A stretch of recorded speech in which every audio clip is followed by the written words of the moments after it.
Eksperti i ekonomisë, Ergis Stefa është me mua në program, përshëndetje mirë se erdhët. Faleminderit për ftesën si gjithmonë. Kënaqësi. Do ta nisim këtu me një lajm që padyshim i rëndësishëm për ato biznese që janë pjesë e faljes të detyrimeve, gati 3 milion euro gjoba për 2015-2024, një periudhë kohore gati 10 vjeçare. Po, fillon praktikisht zbatimi asaj që kemi folur edhe në këtë studio më përpara të amnistisë fiskale. Pra, pjesa e parë e ligjit që kaloi amnistia fiskale është pjesa e parë, kjo që po flasim, dhe paqja fiskale, ajo për cilën u dha edhe reportazhi para pak minutash. Të dyja bashkë janë ato që u bën në këtë vit në buxhetit për të ndihmuar sadopak biznesin dhe për të pasur një farë kontrolli tatimor më të mirë ndaj bizneseve.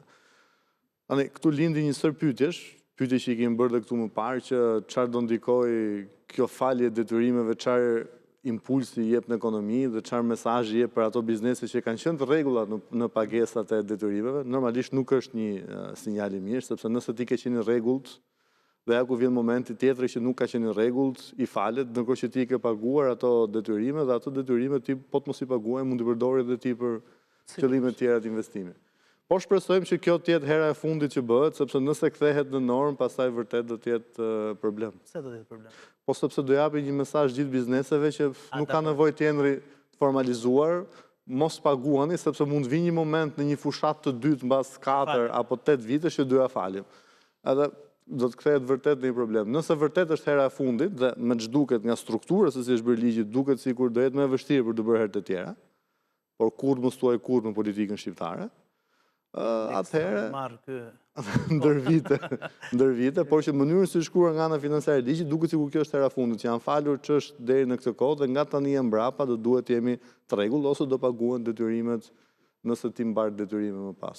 Çfarë përfshihet kur themi gjoba të cilës natyre? Natyrës tatimore, gjithmonë, padyshim. Padyshim gjobat natyrës tatimore, por edhe natyrës nëse kanë pasur probleme me inspektoratin e punës, për shembull, apo gjoba tjera fiskale, të cilët janë grumbulluar, si dhe kamat vonesat, të cilët janë grumbulluar. Edhe kamat vonesat gjithashtu. Po patjetër, se ti mund të kesh marrë një gjobë para 5, 6, 8 vitesh, dhe normalisht ajo me kalimin e viteve kamat vonesat janë grumbulluar.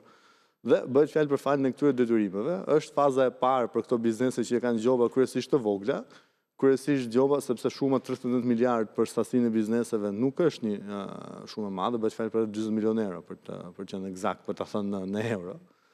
Dhe këto gjoba merren shumë vonon një deklarim apo vonon një pagesë detyrimi e kështu me radhë. Këto janë ato gjoba të cilat falen. I përfshin, shfrytëzoj rastin me që ju kam në studi që të bëj disa pyetje që pse jo të jetë përqartësi për publikun. Pra, i përfshin të gjithë kategorinë e bizneseve? Po, përfshin përgjithsisht, absolutisht përfshin ato biznese që kanë marrë gjoba gjatë i mesëm, i vogël, i madh. Normalisht që biznesi i madh, duke qenë se mund të ketë marrë gjoba më të mëdha, më të majme, është më i fituari sepse shuma që i falet është më i madhe, po patjetër përfshin të gjithë bizneset të cilat kanë marrë gjoba.